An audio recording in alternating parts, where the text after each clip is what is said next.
بسم اللہ الرحمن الرحیم۔ السلام علیکم۔ معلم ٹی وی کی طرف سے رسول اللہ صلی اللہ علیہ وسلم کا ایک بہت ہی پیارا فرمان آپ کے ساتھ شیئر کیا جائے گا۔ اس سے پہلے اگر آپ نے اس چینل کو سبسکرائب نہیں کیا تو پہلے سبسکرائب کر لیں اور ساتھ میں لگے بیل آئیکن کو بھی دبا دیں تاکہ ہر نئے آنے والی ویڈیو کا نوٹیفیکیشن آپ کو مل سکے۔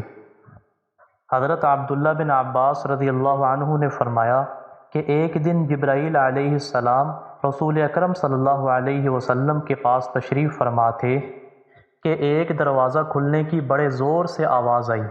حضرت جبرائیل علیہ السلام نے فرمایا، یہ آسمان کا دروازہ ہے جو اس سے پہلے کبھی نہیں کھلا اور اس سے ایک فرشتہ اترا، یہ فرشتہ اس سے پہلے زمین پر کبھی نہیں اترا۔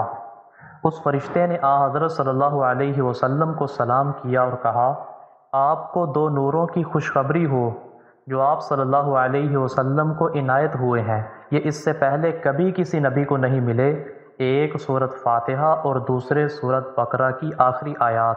جو شخص ان کو پڑھ کر کوئی چیز مانگے گا وہ اس کو ضرور مل جائے گی۔